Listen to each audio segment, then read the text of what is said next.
वो श्रेष्ठ होनी चाहिए। एक भक्त थे, उनका नाम था गणपति भट्ट। क्या नाम था? गणपति भट्ट। गणेश जी के बहुत बड़े भक्त थे। गणेश जी के अलावा किसी देवता को देखते ही नहीं थे। इतनी निष्ठा थी उनकी गणेश जी में कि कहीं भी चले जाएं पूछते थे गणेश जी का मंदिर है तो मैं आऊंगा, नहीं तो नहीं आऊंगा। उस नगर में ही नहीं जाते थे जहां गणेश जी का मंदिर ही ना हो। ऐसी निष्ठा उनकी। निष्ठा एक बात होती है, कट्टरपंथी होना अलग बात होती है। हम लोगों को कट्टरपंथी नहीं होना चाहिए, निष्ठावान होना चाहिए। कैसा होना चाहिए? निष्ठावान। जिस देवता को आप भजते हो उसके प्रति पूर्व निष्ठा रखो, पूर्ण निष्ठा रखो। अब ऐसे तो हनुमान चालीसा में गोस्वामी तुलसीदास जी लिखते हैं, और देवता चित्त न धरहि हनुमत से ही सर्व सुख करहि। अब इसका अर्थ क्या है कि और देवताओं को मत पूछो, ऐसा नहीं है। ऐसा कह रहे हैं गोस्वामी जी, यदि आप हनुमान जी के उपासक हो तो एक बार पूर्ण निष्ठा से श्री हनुमान जी को ही भज के देखो, हनुमान जी के प्रति भाव रखो। इसका मतलब यह है कि फिर गणेश जी के पास जाओ ना, तो गणेश जी से भी प्रार्थना करो, हे गणपति भगवान हमारी हनुमान जी में और निष्ठा बढ़ जाए। फिर महादेव के पास जाओ तो महादेव से कहो, हे महादेव हमारी हनुमान जी में और प्रेम हो जाए। कभी देवी के मंदिर में जाओ तो देवी से भी जाके ये प्रार्थना करो, हे वैष्णो देवी मैया हनुमान जी से हमारा और प्रेम हो जाए। अब आप जा तो सब जगह रहे, पर हर जगह मांग क्या रहे? अपने इष्ट से प्रेम। इसको कहते हैं निष्ठा। क्या कहते हैं? निष्ठा। आप जाते सब जगह हैं, भजते सबको हैं, सिर सबके सामने झुकाते हैं, पर आपके चित्त में एक ही देव बैठे। ऐसी निष्ठा यदि आपकी है तो जो देव है ना, वो देव आप पर कृपा निश्चित करेंगे। जैसे हम वृंदावन वासी हैं, हम तो एक ही के उपासक हैं। कौन के? टेढ़ी टांग वाले के उपासक हैं। हमारा तो बंसी वारो श्याम, मुरली वारो श्याम, वही है। अब भले ही हमको महाकाल जाना पड़े, भले ही हमको वैष्णो देवी जाना पड़े, भले ही हमको बंबई के सिद्धि विनायक जाना पड़े, भले ही हमको पूना के डगरू सेठ हलवाई गणेश जी के दर्शन करने जाना पड़े, कहीं भी जाएं, शनि देव के मंदिर में जाना पड़े, सब जगह जाते हैं। लेकिन जाकर के प्रार्थना क्या करते हैं? हे शनिदेव महाराज, आप जिनकी आराधना करते हो ऐसे भगवान श्री कृष्ण से हमारा और प्रेम हो जाए। हे गणेश जी महाराज, आप जिन श्री कृष्ण से बहुत प्रेम करते हो उनसे हमारा अति प्रेम हो जाए। हे वैष्णो देवी मैया, आप जिनकी बहन हो ऐसे श्री कृष्ण आपके भैया से हमारा और प्रेम हो जाए। इसको कहते हैं निष्ठा। कट्टरपंथी जिसकी होती है वो क्या करता है? गणेश जी का उपासक है, देवी का मंदिर आ गया तो ऐसे निकलेगा, मैं तो देखूंगा भी नहीं, मैं तो अंदर जाऊंगा भी नहीं, मैं तो एक एक को पूछता हूं। ऐसा नहीं। जहां भी जाओ अपने इष्ट को चित्त में धारण करके जाओ। इसको निष्ठा कहते हैं। क्या कहते हैं? जोर से बोलो, निष्ठा। तो गणपति भट्ट नाम के भक्त थे। आप जगन्नाथपुरी गए, किसी ने आपसे कह दिया जगन्नाथपुरी में तो गणेश भगवान विराज रहे हैं। तो गणपति भट्ट पहुंच गए जगन्नाथपुरी।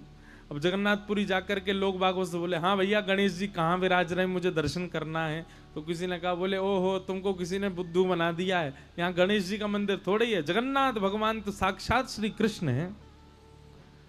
अब जैसे ही सुना कि जगन्नाथ भगवान श्री कृष्ण हैं, गणपति भट्ट तो बड़ा व्याकुल हो गया, समुद्र किनारे जाकर के बैठ गया। बोले कि मेरे साथ तो छल कर दिया, मेरे साथ कितना बुरा अत्याचार किया, गणेश का नाम लेकर के मुझको जगन्नाथपुरी बुला लिया, और यहां तो भगवान कृष्ण का मंदिर है।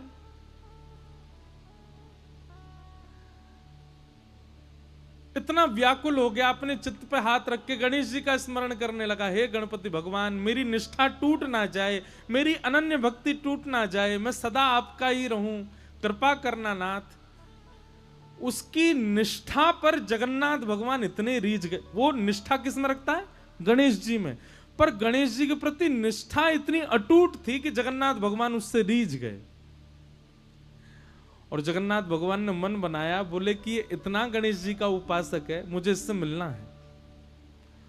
और जगन्नाथ भगवान एक नन्हे से बालक का रूप धारण करके गणपति भट्ट के पास आ गए। भैया तुम क्यों रो रहे हो? बालक बन के आए।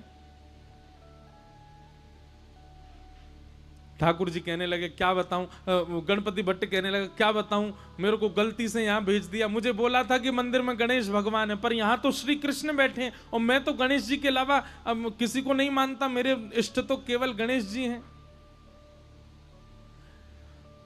तो भगवान छोटे से बालक के रूप में गए थे, गणपति भट्ट से बोले अरे नहीं, तुमसे किसी ने झूठ बोला है, यहाँ जगन्नाथ जी जो हैं वो कृष्ण नहीं है, वो गणेश जी ही हैं, तुम जाओ, जाकर के उनका दर्शन करके आओ।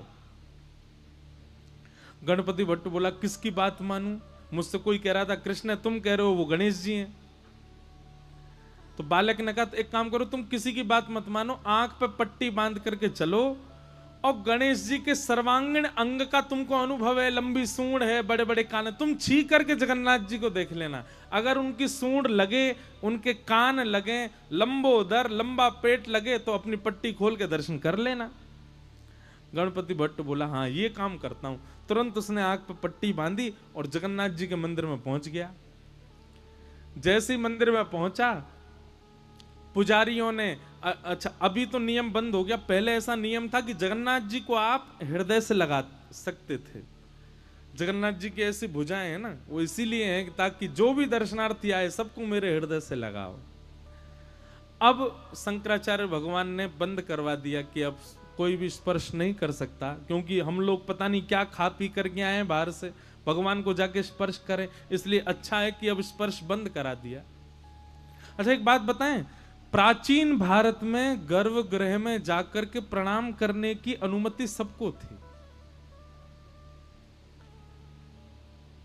लेकिन जब मुगल आए भारत में तो मुगल क्या करते थे, अपने गुप्तचरों को भेष बदलवा करके मंदिरों में भेज देते थे और वे अपने जेबों में अशुद्ध वस्तु लेकर के जाते और मंदिर के भीतर प्रवेश करके गर्भगृह में फेंक आते।